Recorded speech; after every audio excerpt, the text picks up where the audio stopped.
You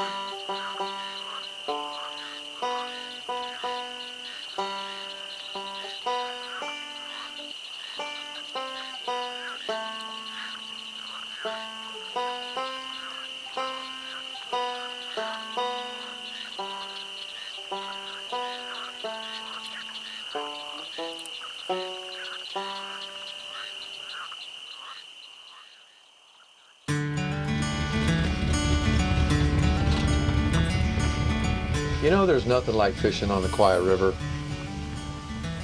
I remember when I was a kid, my grandpa taught me how to fish. We'd get up early in the morning and go out, shovel, find some worms. He'd take me down by the creek and we'd figure out how to tie the bait on, and that was a lot of fun. It was a lot of quiet. We'd put a floater on, just sit back and talk and listen to the stories that he had to tell. And it reminds me, I was in town today and there was a fishing show, and I went in, and it seems that they were having a bunch of workshops there and people were spending a lot of money to get a lot of information. And yet, when it was all said and done, they walked out quite confused. Are you gonna help me catch a fish? That may be beyond my abilities at the moment. You see what I mean?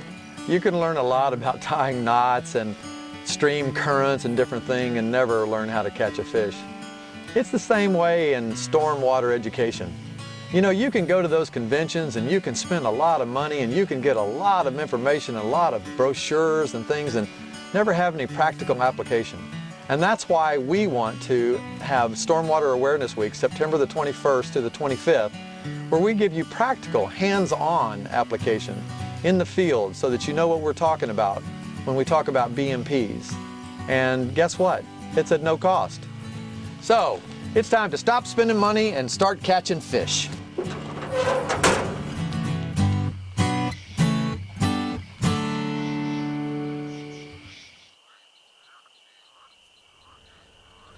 Welcome to Stormwater Awareness Week 2015. I'm John Taraskis, and I'm going to be your host for this week's keynote presentation. So we're so glad you could join us for today's keynote presentation to kick off this week of exciting Stormwater Week education. We have 70 workshops this week, and already over 1,200 people have registered to be a part of this year's program. So we're really excited. This is going to be just a fun week of good stormwater education. And as we say around here, stormwater education should not be big business. So as we mentioned, this program's being broadcasted live right there. You're watching it, but it's also being recorded. So if you miss any part of it, if you have to walk away, or if you have some technical difficulties, you can come back and watch a recorded version at any time.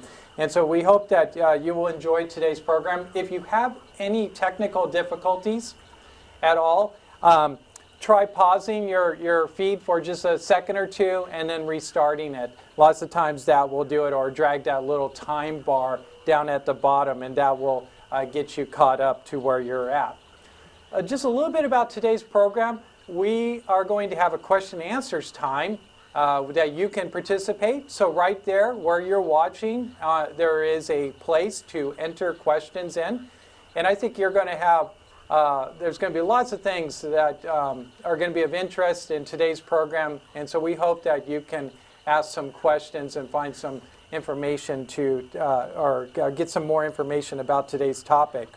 Also, we don't want you to forget that there's going to be a certificate available to you right there on your dashboard, the classroom's dashboard.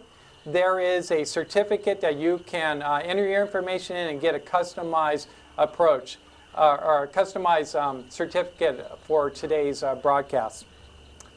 All right, so today we have joining us Jeff McLain and Melanie Okoro, both with the National Oceanic Atmospheric Administration.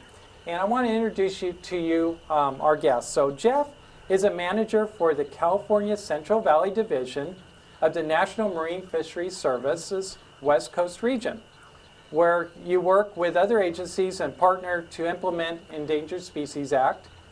He has over 23 years of experience working with the federal government on Central Valley salmon, including working for the U.S. Fish and Wildlife Service as a salmon biologist in the California Delta, and as a habitat restoration coordinator for the anadromous, did I say that correct? Yes, you did. Anadromous Fish Restoration Program, and as the San Joaquin River Restoration Program Fisheries Coordinator.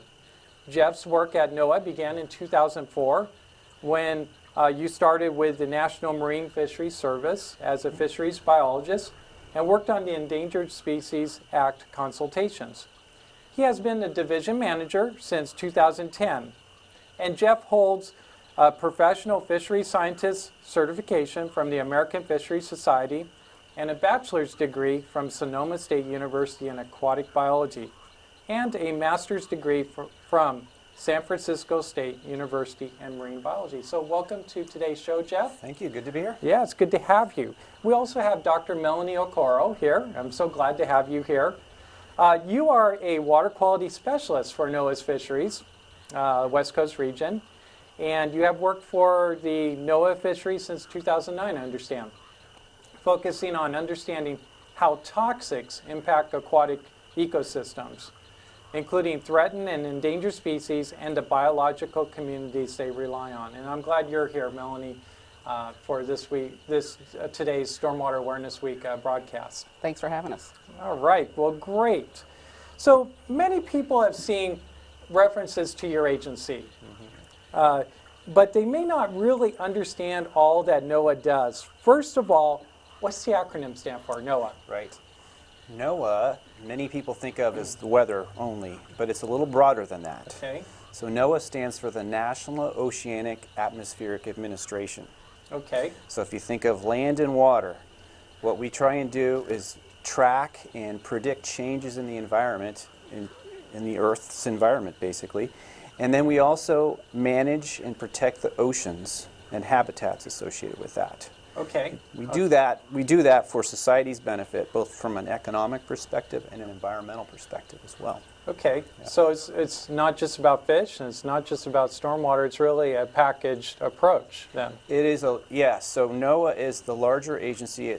It's under Department of Commerce, so we're a federal agency. We're a science-based agency. And within NOAA is NOAA Fisheries, and that's who we work for. And NOAA Fisheries is a little bit more focused on the marine environment and the fisheries environment. So why would a weather agency be concerned about fish? Well, so getting back to our mission, which is to protect endangered and listed species. We actually list them on the Endangered Species Act, and we protect them and try and recover them and remove them, and that as well as the ecosystems that they depend on. And we do that for society's benefit, both from an economic perspective and an environmental perspective. Okay, and tell us a little bit more about the fisheries. I know you work with Endangered Species Act, Right. but there's also other things that you work with. Well, and this is kind of how we get brought into the stormwater world, is we do have several acts, I think they're on the screen, that bring us in. Number one is the Magnuson-Stevenson's Fishery Conservation and Management Act, and that's the law that governs marine fishes. And then there's the Endangered Species Act, which we do a lot of that work in the Central Valley, and we'll talk a little bit more about that. The Marine Mammal Protection Act is another one where we get involved in. It's a policy to prevent impacts to marine mammals. Okay, all right, well, great. So also, you look at certain fish in particular. We do. Here locally, what are the fish that are really of concern? Well, locally, so the Central Valley of California is where we're from, and so we focus on anadromous species. Those are fish that they go to the ocean as juveniles, they get big in the ocean, they come back to fresh water, and then they spawn in fresh water. They bring all those nutrients back, and they're very helpful for the ecosystem in the rivers. And so here we're focused on two races of Chinook salmon, the winter run, which is endangered, and the spring run. And then we're also focused on steelhead, called Central Valley steelhead, and North American green sturgeon. Okay. So that's what we are focused on here. Region-wide, West Coast region-wide, they do everything from ground fish to I think 28. We have 28 listed salmon and steelhead along the west coast. When you say region ground there. fish, what are ground fish?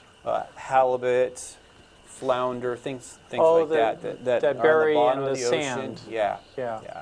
yeah. There's also marine mammals that are addressed in the west coast region. So killer whales and humpback whales and seals, things like that. So, Okay, okay. Yeah. And so your mission is to promote conservation and recovery of these threatened and endangered species. correct. Okay, and I think on the screen we're going to show your website.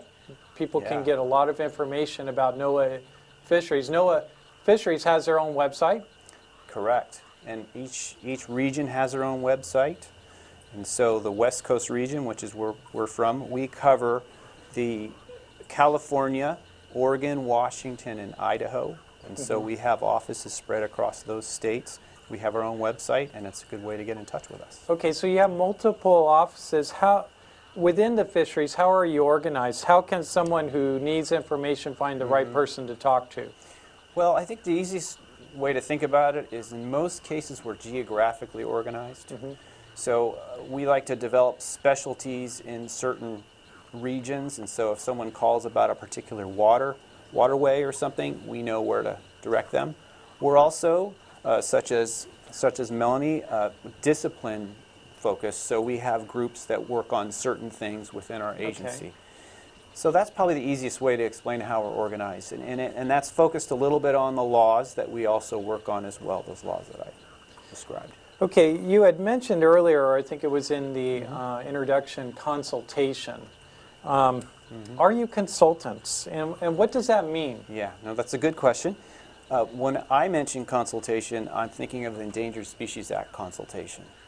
So the Endangered Species Act is a law that was passed in 1973 that requires federal agencies to conserve listed species. So there are 18 sections of this act. You can read it online if you go there, and you can read them all. Section 7 is that one that requires federal agencies to conserve and protect species. And another part of Section 7 requires that any federal agency that carries out or funds or does anything that impacts those species has to consult on those effects. Okay. They have to consult with the National Marine Fisheries Service, or they may consult with the U.S. Fish and Wildlife Service if they're listed by the Fish and Wildlife So when you consult, is that a report per se, or how do you specifically get involved? Yeah. It's a process. So what happens is many projects start by getting a permit from the federal agency. That federal agency, before they issue that permit, they have to contact us and they have to say, hey, we have a project, we think it's going to impact your species. Okay. And then we begin the consultation phase. So what types of projects? I think on the screen we're going to show some examples of projects that you would get involved with. Sure. Here, the first one we're looking at here is the Bay Bridge. And that was a large consultation that involved a lot of impacts to our listed species due to pile driving. And so as those piles are driven into the substrate, they create sound waves called barotrauma, and it actually impacts the fish's swim bladders. And so the consultation addressed those things, and through that process, BMPs were employed to reduce those impacts, essentially. Okay, and you were saying that Bay Bridge project actually was monumental in that it changed even much of the approach, It really did. It really did, because there were studies that came out of that helped us with future bridge work. Yeah, great. Yeah. I'm also on the screen. We're looking at water operations, just some typical water operations type consultations where you see dams that are removing water, or diversions we call them, removing water from the environment. They would also have to go through consultation with us, and whoever is removing that water, typically in the valley, it's the U.S. Bureau of Reclamation or Department of Water Resources, remove that water, and they have to consult with us on that. Okay, and that's real timely type of project with water being as scarce as it is. There's a lot of movement of water. It is. and needing to manage it correctly. So Yeah. I imagine those projects are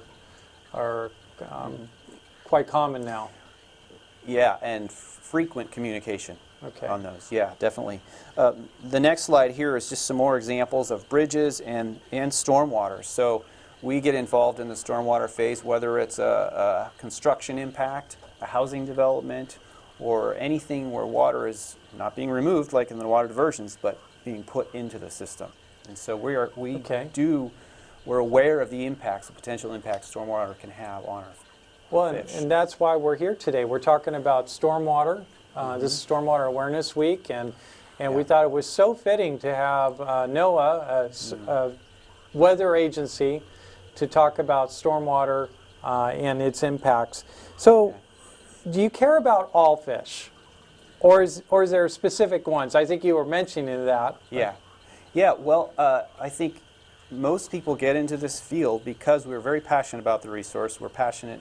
Some people love to fish, and that's how they get into this field. Our mission is, yes, we care about fish. Some of the invasives, maybe not quite so much. There are some invasive species that impact our native species that we have a hard time liking too much. Yeah. So again, it depends on where you're located. In the valley here, we're really focused on those fish that I talked about, but then you'll find in different offices focus on different fish that inhabit those waterways. Okay. And Melanie, what is it in stormwater that's bad for salmon? I know in part 2 we're going to go much more in depth, but is there a concern about stormwater?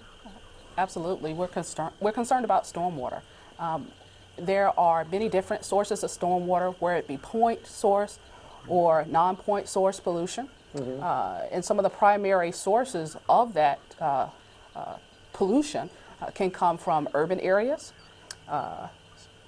like our highways, our parking lots. There can be industrial runoff, as well as agricultural runoff. So we're really concerned with the mixture of pollutants and their impacts to not only the fish species, but also the habitat in which they live. Right.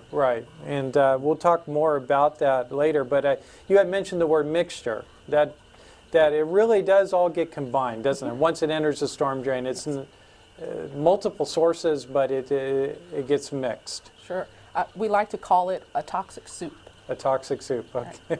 For salmon, yes, and for certain, in fact, I think we're showing on the screen some examples of the types of fish that you're looking at now. That's the biggest salmon I have ever seen. That's a huge salmon. These are big fish we're talking about. Yeah. They are a big part of the ecosystem, and they're commercially very valuable. Some of them, at least the salmon, are very valuable commercially. And then we see a sturgeon, a whale, There, yeah. and then the anchovies, I think those are anchovies. Yeah. All right. Well, great. Speaking of that toxic soup, I think we're going to show a video clip of a salmon that is a little bit distressed. Can you tell us a little bit what's going on with this video clip that we're showing?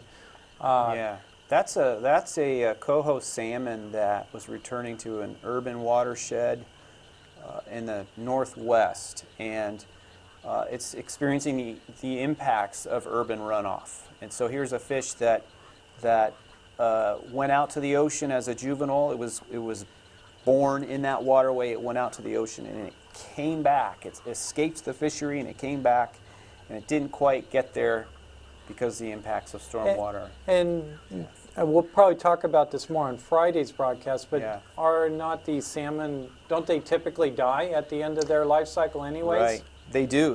At least the Pacific salmon die at the end of their life stage. And so it's a very important phase of their life cycle because we want them to make more babies. Yeah, they got to lay their eggs, and so this salmon is dying before it can finish its mission. Right. So it got 99.9% of the way, but then that toxic soup stops it. And that has a huge impact, I imagine, on salmon populations. Absolutely. So the image or video that you're seeing there, that particular coho, that was pre-spawn mortality. Okay. So if you open that coho up, what you would see are a ton of eggs, right? And so if you think about a life cycle, if you cannot lay your eggs, then that definitely affects not only the individual fish, but the ability for a population to survive, and also for our ability to be able to recover the species. Right. Got so close to the finish line, just didn't quite make it. Right. Very good. So is your division in NOAA just about endangered species, or the Endangered Species Act, or do you provide other services? And what types of projects would NOAA Fisheries work on? And I think we have a slide that we're going to put up on the screen. Yeah, well, I mentioned a lot of what we do is related to the Endangered Species Act, mostly Section 7, but there are other parts of the Act. For example, Section 4 of the Act, we have to list species on the Act under that section, so we list them as threatened or endangered. And we also designate critical habitat, important habitats that are associated with those. And what's the difference? You said threatened and endangered. Endangered is the worst category. You don't want to be there. You're very close to blinking out, whereas threatened is not quite as bad. Okay, there's still hope. Yeah, there's still hope. And we believe we can recover, and we have recovered organisms in both categories. Okay. Yeah, and there are differences in how the law applies to those two different types of listings. The other thing we do in Section 4 is we develop recovery plans. Recovery plans are documents that kind of provide a recipe in how to recover a species. And I'm glad you asked, because I have a copy of our recovery plan for you. All right, cool. Wow. For this some is reading. Yeah. Wow. Yeah. So, Winter run, spring run, salmon, and steelhead. yes. That's our Central Valley recovery plan. Very for good. those species. Thank you very much. Sure. So we also have, there's some other things that we do under the Endangered Species Act. There's a Section 6 grants or cooperative agreements and grants, things like that. We have Section 9 refers to take prohibitions. I mentioned take prohibitions before. And what's a take prohibition? When you say take, what are we meaning? well, so to harm, harass, kill, destroy, etc. So it relates to harming the organism as well as the habitat. And so we have to publish that, and so that everybody knows that it's prohibited to do certain things. Now, are we talking like poachers, or are we talking activities like construction projects or something like that? I think in most cases it's people who know they're breaking the law and they're breaking the law. Okay. I think in most cases. Cutting corners. I'm not sure though. I'm not an attorney, so I don't know for sure. But yeah. Not getting the proper permits and just cutting corners to get the task done, whatever they're working on. A lot of cases it's that poaching. It's willingly going out and taking fish. Yeah. Yeah. The only other one I'll mention is Section 10, which is a part of the Act that allows us to do a couple things. One is to do habitat conservation plans so that state entities can be covered under the Endangered Species Act. Or also allows us to take for scientific research. So we allow a certain amount of scientific research on animals in the wild. Okay. So, yeah. Well, great. Well, I really appreciate you being here. We're actually going to take a brief video break, and we have just a really neat video that NOAA Fisheries has put together on the drought. The drought is on everybody's mind today, and I imagine your agency, above all, being the weather agency and also concerned with fish, this video is just a really neat representation of how the drought's affecting fish and what the concerns are. And so we'll be back after this brief video break.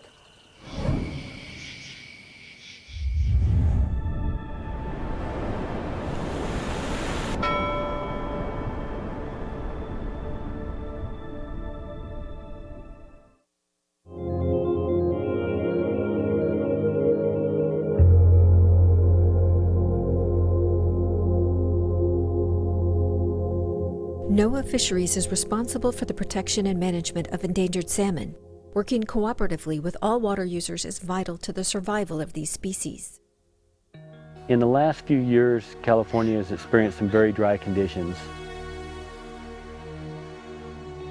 We don't have that delayed runoff to keep water flowing in some of these important tributary streams through the summer. Now we've got this recurring event that's happened 2, 3, 4 years in a row now, and it's made it very difficult. The California salmon have gone through many droughts in their life. What's especially troubling about this drought is these fish were already at low population levels. They're already struggling under the best of water years, and now they're faced with an unprecedented drought that's going to really tax their ability to persist into the future. In California, sacrifices are being made by all water users, and NOAA Fisheries is working with partners to balance their needs with those of endangered fish runs, including the single remaining population of Sacramento River winter run Chinook, Central Valley spring run Chinook, and Northern California Southern Oregon coho, among other protected species. The Central Valley Project and the State Water Project supply drinking water for over 25 million people in Southern California, and they help to sustain an agricultural economy in California that's worth about $40 billion a year. Our role is to try to assist those project operators in coming up with a way of operating that's consistent and works with the needs of species. Even in optimal water years, these fish face many threats, but the California drought presents significant challenges for providing fish with suitable water temperatures and adequate flows, requiring flexibility, cooperation, and innovation by all water users.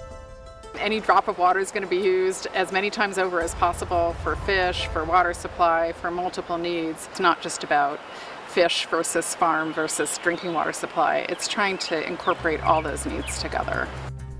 The drought has opened new opportunities for working with irrigators and landowners who are adapting their practices to limit water use to protect fish from going extinct.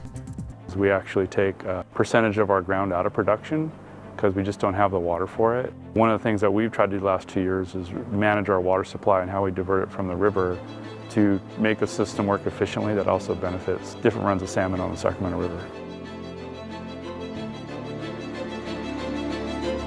In the Scott River Valley, ranchers have implemented more efficient irrigation methods and taken action to keep salmon from stranding. We have another stream system that empties into our ranch, the confluence of the French Creek and the Scott River, and we've done a lot of work on French Creek. I think it's one of the finest coho rearing streams in California. We've done fish screen projects on French Creek. We've piped diversion in French Creek, and when the diversion gets low, we forbear it back to the stream. Drought's a pretty remarkable thing. It has radically altered our practices.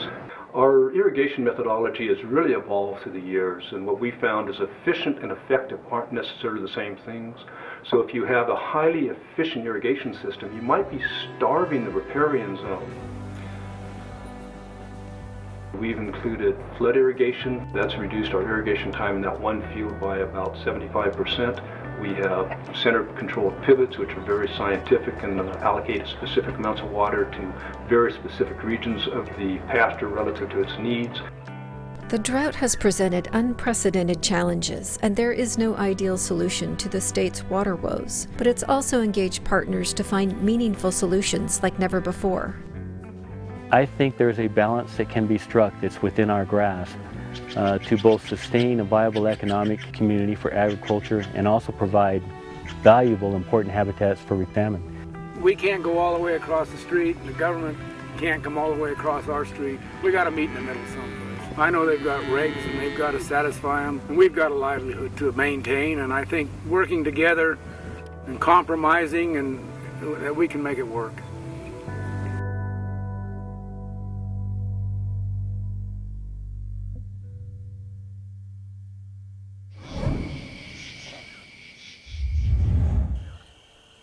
All right, well, welcome back to part 2 of today's kickoff event. And we are talking today with NOAA Fisheries experts about why their stormwater agency is concerned about fish. And it's just been a really informative program already. We're hoping that you're enjoying it. And by the way, at the end of this segment, we're going to have that question and answers time. So be sure to use that tool right there where you're watching to type in some questions, and we'll get them live right here. And we'll be answering those or asking our guests those questions as we get to it.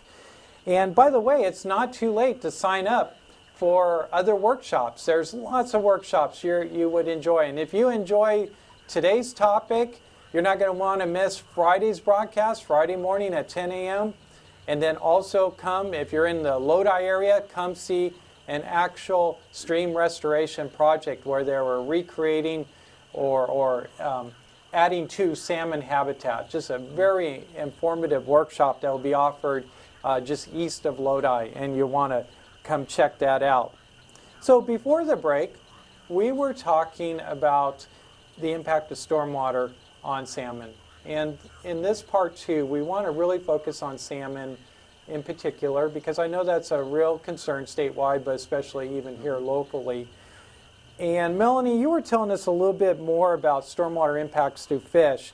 In your estimation, what is the biggest threat, or what is the biggest stormwater source of a threat to fish? Is it municipal? Is it construction, industrial, ag? What do you think? Well, really it varies, to be honest with you. And it really depends on where you are in a watershed. For our species that are migrating, for example, through the delta, or if you're higher up in a watershed, there could be potentially different impacts. But some of the ones that we focus on are really the urban areas, where a lot of our contaminants are settling on our roadways, in our parking lots, and are actually being transported to our rivers and streams, and also agricultural sources. Agricultural runoffs in the form of nutrients, like nitrogen and phosphorus, and then there are also industrial sources as well. So again, if I had to prioritize, it would be really hard. And again, it just all depends. So we're going back to that toxic soup idea that we talked about before the break. Right. But in that toxic soup, are there certain ingredients, certain pollutants of concern that are particularly of interest to your agency or troubling and that you're working on? And I think we have a slide that you're going to reference. So the slide that you see on the screen now are some of the common stormwater sources as well as their pollutants. So vehicles are a large source of the pollutants that you see in our urban streams, from metals such as copper, a well-known fish pollutant, and zinc as well. And copper comes from brake linings? Absolutely. And you know how many cars we have on the roads every day. So they can be a major source. Right, so you know, brake lines probably, we're talking just a little bit of dust, but added up by millions and millions of cars and trips, and it adds up. Absolutely. There are also what we call persistent contaminants. So these are contaminants that stick around in the system for a very long time. Some of those contaminants can be petroleum hydrocarbons, or for short we call them PAHs, and they come from vehicle emissions, such as oil, grease, and exhaust. And, you know, if you're in the Northwest, in the Midwest, or on the East Coast, pollutants such as de-icing salts can also be a pollutant to some of the fish species as well. And then again, you have residential and commercial pesticide use, and also use in the agricultural community as well. So again, I'm not going to go through all the ones that are here, they're on the screen, but there are many different sources. There are many different pollutants in that soup. Right, right. Okay. In fact, we'll talk about in a little bit about TMDLs, total maximum daily loads, and they're targeting many of those. So you have multiple agencies, your agency also with the State Water Resources Control Board that are headed the same direction. Right. Absolutely. There are many stakeholders involved in trying to minimize the impacts of stormwater pollutants for many different beneficial uses. So our agency, we're focused on the beneficial use of spawning and maybe migration for our species, but there are other agencies that are concerned with restoration and operations. So when you talk about wastewater treatment plants. Yeah. So we have many different priorities, and our stakeholders are always collaborating to come up with innovative ways to minimize those impacts. Okay. Okay. We typically focus in NOAA Fisheries on our fish, but as well as the habitat. Some of those core concepts that we focus on, and you'll see on the screen here, we look at what we call direct effects as well as indirect effects. So what are the direct effects to the fish itself through the growth, their reproduction, maybe behavioral effects, so how they forage within these, for example, urban streams that are seeing pollutants, and then their survival. We showed that video on the screen earlier where you saw a coho salmon gaping for air in an urban restored stream. So what are those effects? But then there's also the indirect effects, or those sublethal effects that can also impact our species. So it can have an impact on the food that they prey upon as well.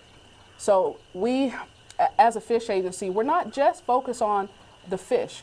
We like to take an ecosystem management approach to recovering our species.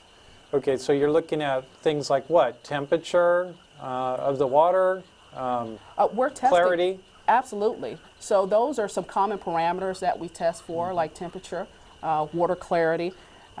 We also check for nutrients, but we go a little bit further, and we test for those PAHs in the water. Okay. We test for the pesticides that are in the water, and for those heavy metals as well. And then maybe also you look at the food chain. If part of the salmon's food chain is suffering from pollutants, then the salmon suffer themselves. Is that what you mean by indirect? That's exactly what I mean. And some of the most detrimental effects can be to the food web. So how these pollutants are actually transported or magnified as they move up the food chain. Okay.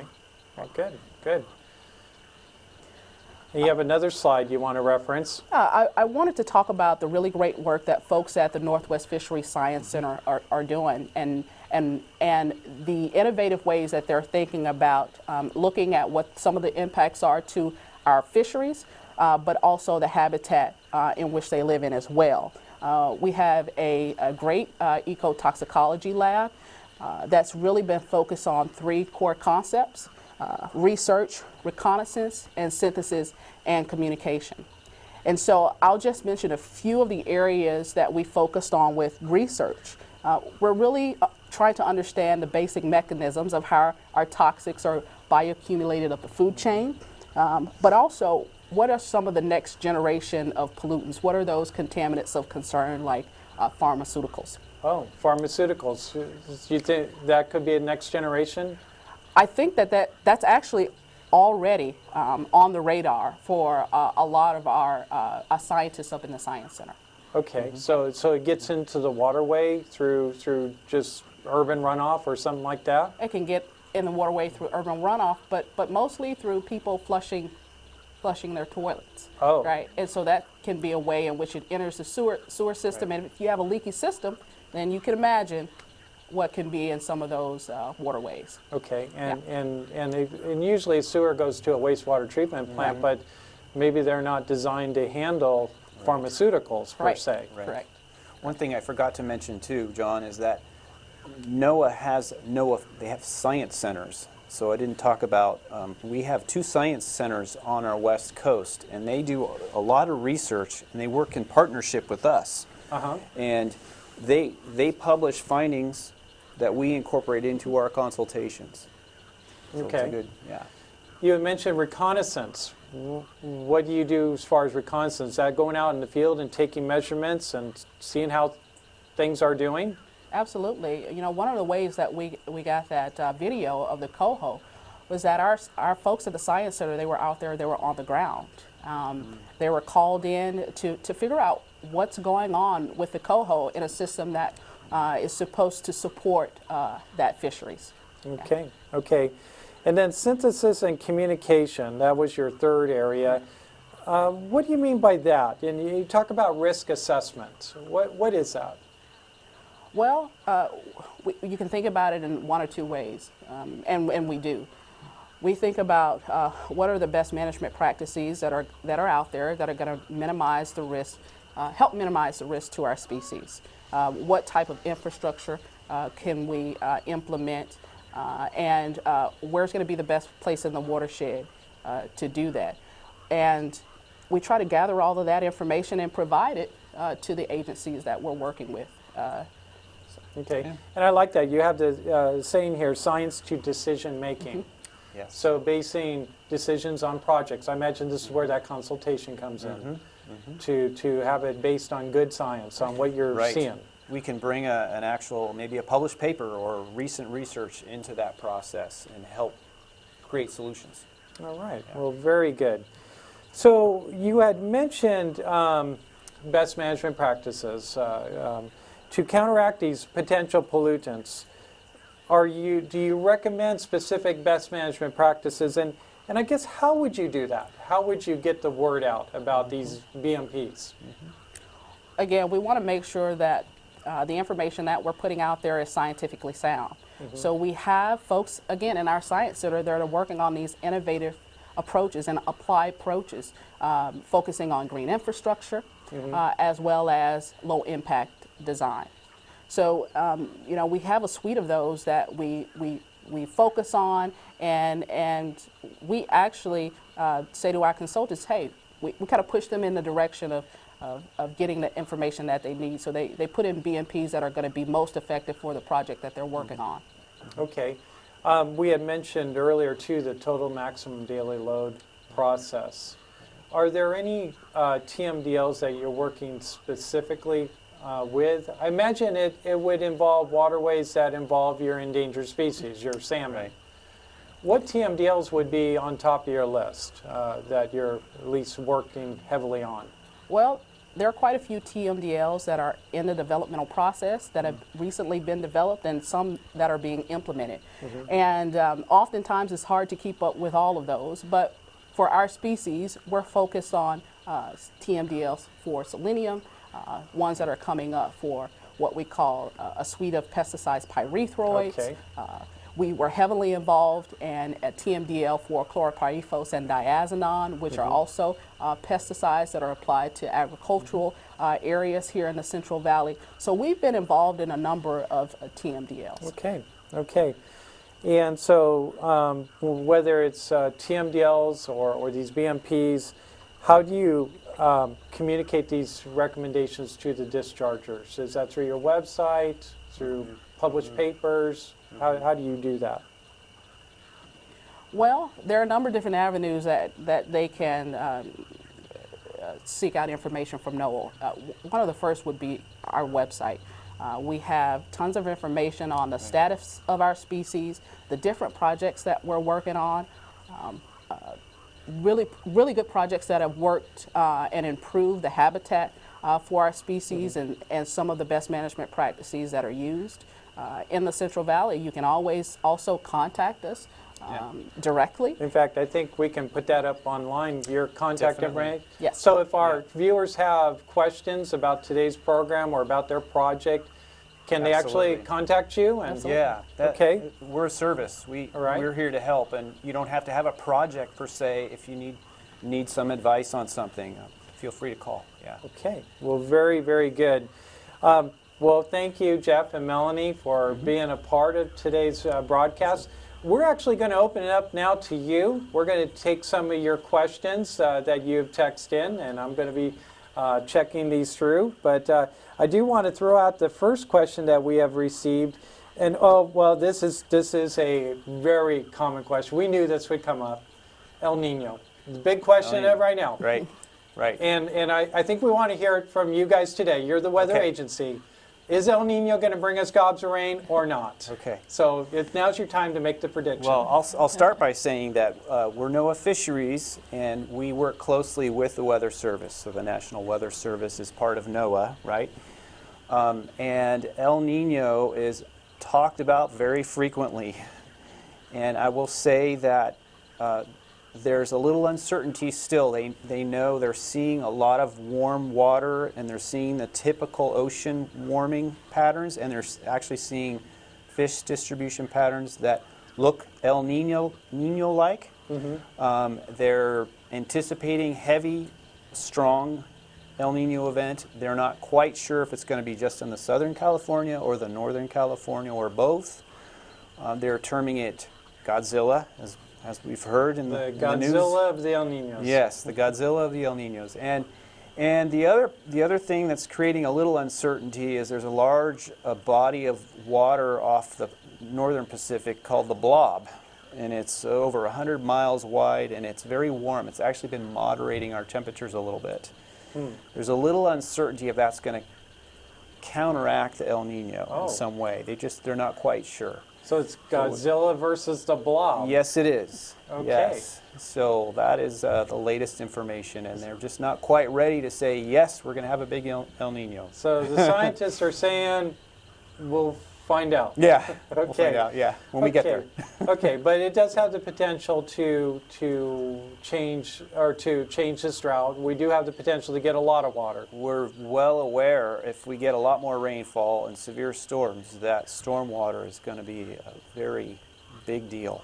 Now there's some other characteristics about El Nino too that are still concerning. It's warmer. So what does that mean for snowpack? Yeah, that means less water storage for us in California. We depend on that snowpack for storage. It keeps our reservoirs full. And so we have to really make intelligent decisions on our water use. Now, does NOAA consult with the water agencies to give them intelligence on how to maybe manage? I imagine if you know you're going to have less of a snowpack, maybe you need to manage a little differently. We continually talk with them about that. They share with us their models. We have models. It's an interactive thing, and yeah, it's a very big part of what we do. Now let's talk maybe on a bigger model or bigger basis, climate change. I mean, we know that this year we may see an El Nino, but over the long term, are we seeing what people are calling climate change? Are we seeing any of that? Is there evidence in the species you work with to support climate change or concerns about it? What's your thoughts there? The species that we work with are some of the most sensitive species, and so they are going to be one of the first that are going to be affected by changes in climate. And on a smaller scale, when you look at changes in temperature and water availability, that's definitely going to have an impact on a threatened species and their habitat as well. Affects how salmon spawn, I imagine. Absolutely. Yeah, right. Okay. All right, we have another question here from our audience.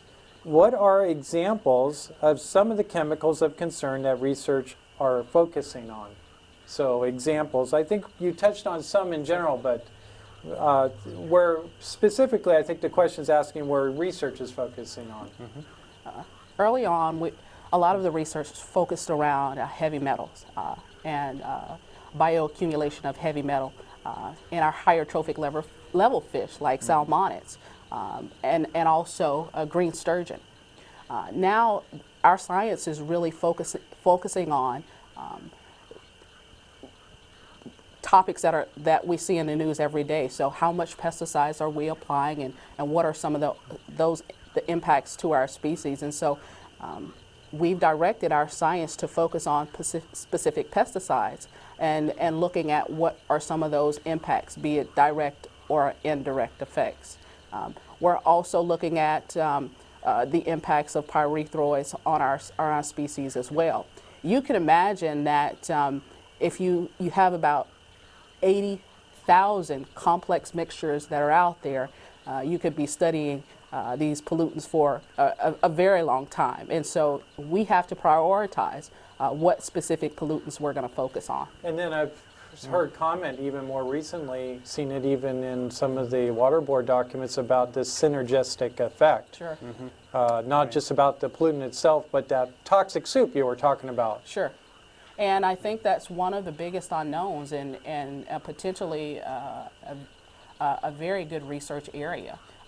But we really first have to get a handle on individual complex or pollutants that act in the same mode. Okay. Okay, very good. Here's a question. Where can I get more specific information on the status of your listed fish population? So and I've often wondered that too, along with this question. Are salmon populations improving? Is things getting better, getting worse? And how can I find out? Yeah, the best way to do that is to go to our website. We have, every 5 years, we have to publish status reviews on all of the listed species. So you can go there and you can go to the area, the species that you like, and you can read that, read that document that goes over the status.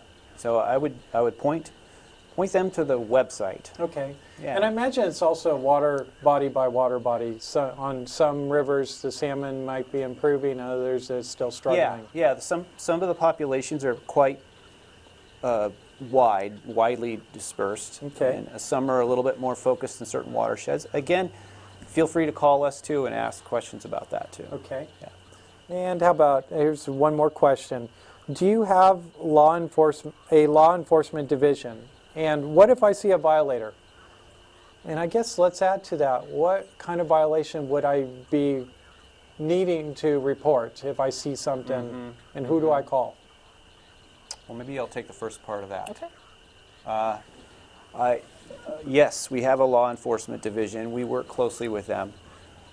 And they also work with Department of Fish and Wildlife. They have a law enforcement unit as well. So they're stretched, but they work with us. Once something happens and we investigate, we help them with the species side of things, and they help us with the violation side of things. So yes. So, and the second part of that was? And I will say that there are many violators out there who want to be in compliance. And so that's actually how we interact with them mostly through the Office of Law Enforcement. There may have been a discharge in a system, and they contact us, and we contact law enforcement. Okay. So it really depends. We have a lot of folks out there that want to be compliant, and they want to stay compliant. Okay. All right. Well, we like to be able to come up with solutions that are maybe easy and just no one thinks of that, but maybe a very easy solution. Well, very good. I want to thank both you, Jeff, and you, Melanie, for being a part of today's kickoff event, this keynote presentation. And how cool it is to have a theme on fishing, have the federal agency that's concerned about stormwater and weather here talking about both. And it's just a privilege to have both of you here. And I want to thank you, our viewers, for being a part of this broadcast. And I want to also invite you to join us on Wednesday. You're not going to want to miss Wednesday's broadcast. We have coming to this studio right here, Laurel Wardrep. She is with the State Water Resources Control Board. She's actually the division chief for the industrial and the construction general permits, stormwater permits. And it's going to be a broadcast you're not going to want to miss. Why? Because Laurel is very knowledgeable on these permits, and the industrial permit was just recently released. And there's tons of questions on there. So we're going to have an extended time of questions to answer on that broadcast. So if you know somebody who is involved in the industrial general permit, maybe they're a permittee themselves, or you know of a company or organization that works under that permit, you won't want to have them miss that broadcast. Or take a part of any of the 70 workshops going on this week. To find out about those, go to our website, stormwaterawareness.org. And you can see that on our website or on our video. And don't forget to download today's certificate for your participation in today's program right after we're done with this broadcast. So this is John Taraskis thanking you for joining us for this presentation of Stormwater Awareness Week.